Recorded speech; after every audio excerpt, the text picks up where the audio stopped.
Congresso promulgou agora no final de agosto a Emenda Constitucional 108, que torna o Fundeb permanente na Constituição, aumenta o papel da União no financiamento da educação básica e também altera as regras de distribuição desses recursos, sobretudo os recursos novos que vão passar a integrar o Fundeb a partir do ano que vem.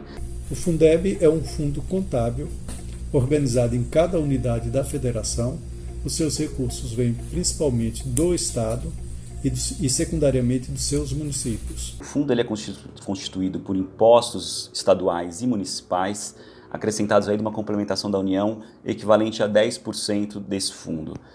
Nessas regras atuais, com a aprovação dessa emenda constitucional, a complementação da União vai passar de 10% para 23% de forma escalonada, que vai significar mais investimento federal aí da União na educação básica. Por que é tão importante? Porque a gente fala que o Fundeb é o principal mecanismo de financiamento da educação.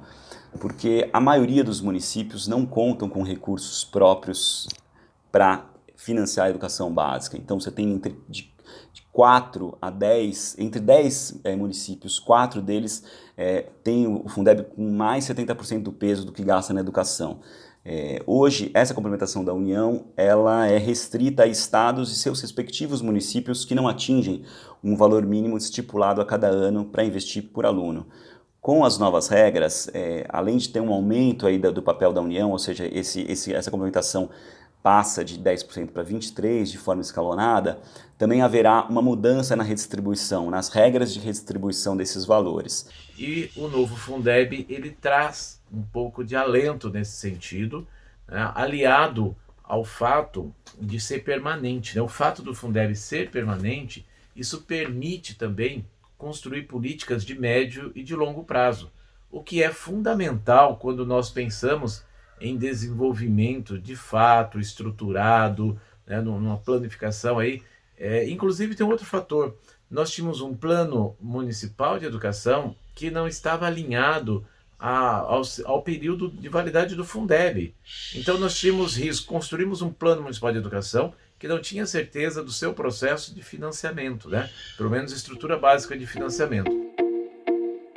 A Lei de Diretrizes e Bases da Educação, que é a Lei 9394 de 1996, ela determina no seu artigo 69 que o órgão responsável pela educação seja o gestor ou administrador dos recursos da educação.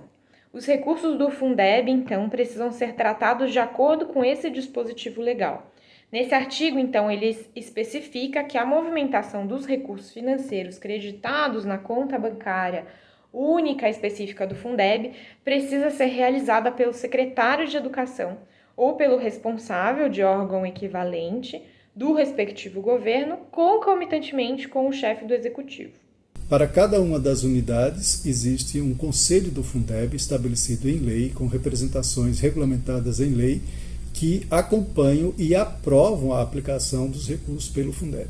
O Conselho do Fundeb não é uma nova instância de controle, mas de representação social e participação social, não sendo confundido com os órgãos de controle interno e externos que eu mencionei.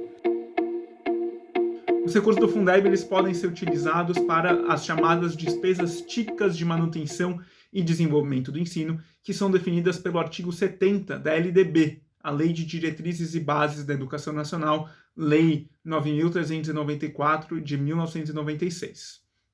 Esse artigo tipifica as despesas típicas de MDE como aquelas de, por exemplo, pagamento de professores, pagamento de folha salarial também de outros profissionais da educação, seja na escola, seja nas secretarias, material pedagógico, uniforme escolar, transporte escolar, obras de infraestrutura dentro da escola. Então, esses são as despesas que se podem ser pagas com os recursos do Fundeb. Com base nessas discussões da manutenção e desenvolvimento do ensino que a gente, que o STF, por exemplo, definiu de que aposentados não entram, não podem ser pagos com esses recursos, e depois a emenda constitucional do Fundeb deixou muito claro explicitamente que aposentados não podem ser pagos com esse valor. Jornalistas podem acompanhar através dos sistemas de transparência e prestação de contas tanto do FNDE quanto das secretarias estaduais e municipais de educação e interlocução e diálogo com os conselhos de acompanhamento e com a própria comunidade escolar no nível da escola, como esses recursos estão sendo investidos e se de fato eles estão gerando a expansão de oferta e de qualidade. Também o jornalista pode acessar os dados do CIOP, é um sistema orçamentário de despesas educacionais e de receitas educacionais que é disponibilizado pelo FNDE e preenchido pelos estados e municípios. Os microdados são de uso público, né, acessível. Também estão disponíveis na página virtual do FNDE, onde é possível identificar, por exemplo, quanto o município recebe do Fundeb, o quanto que ele destina para o Fundeb, o quanto que ele está efetivamente destinando de recurso do Fundeb para remuneração de professores ou para a etapa da educação infantil, para a etapa do ensino fundamental. Tudo isso, então, é possível encontrar na página do FNDE, nos relatórios resumidos de execução orçamentária, chamados de REREL. No histórico de vigência do Fundeb, sempre houve pouca possibilidade de acompanhamento dos recursos de uma maneira fácil e detalhada, né? Em geral, a gente consegue acompanhar a partir do trabalho dos tribunais de contas. Ponto específico que é a própria padronização dos do registro dos recursos educacionais. Hoje há ainda uma dificuldade muito grande de se ter, inclusive, os dados de gastos educacionais do Brasil todo, né? Nós temos agora o desafio de detalhar os mecanismos que vão efetivamente fazer o Fundeb funcionar. E isso deve ser feito, de acordo com a própria Constituição, por uma lei ordinária, é a chamada Lei de Regulamentação do Fundeb, onde nós vamos, então, derivar tudo aquilo que está na Constituição no detalhe, desenhando cada um dos mecanismos. Por que é tão importante que essa lei de regulamentação seja discutida e passe esse ano? Porque o Fundeb, a vigência do Fundeb atual, vence agora em dezembro de 2020. Nós temos, portanto, poucos meses para aprovar essa lei de regulamentação, que pode ser aprovada em partes. Uma primeira parte, o que é mais urgente, aprovada nesse ano, e uma segunda parte aprovada, por exemplo, no ano que vem. Lembrando que a emenda constitucional fala que alguns dos mecanismos novos podem começar a vigorar só a partir de 2023. Essas regras de repasses, o fundo não tem como ser operacionalizado a partir do ano que vem. Então, apesar de pouco tempo para discutir, há um longo caminho de discussão. Tem muitos aspectos que ficam sujeitos aqui à mudança na lei de regulamentação, porque é no detalhe que mora justamente o ajuste de se vai mais recurso para um município e para outro município de acordo com a regra que se definir, né? Então, se nós fizermos, por exemplo, um desenho que é mais redistributivo dos novos fatores de ponderação do Fundeb, por exemplo, isso vai fazer com que os recursos vão para os municípios mais vulneráveis, ao invés de ir para os municípios um pouco mais desenvolvidos.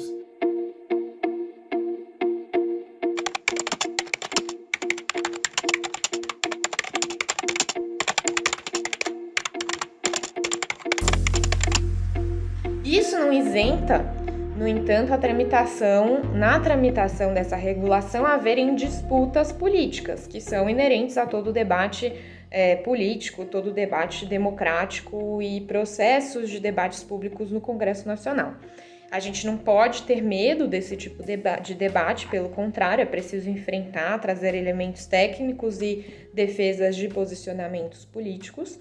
E essas disputas que devem ser mais acirradas no cenário de regulamentação devem ser, pensando já no histórico de tramitação das PECs no Congresso, devem ser justamente as formas de distribuição, os fatores de ponderação e a disputa do que é qualidade na educação, que é uma disputa que não começou no Fundeb e não se encerra no Fundeb, porque é uma disputa que tem relação com diferentes visões de mundo e visões do que é o direito social, o direito humano à educação.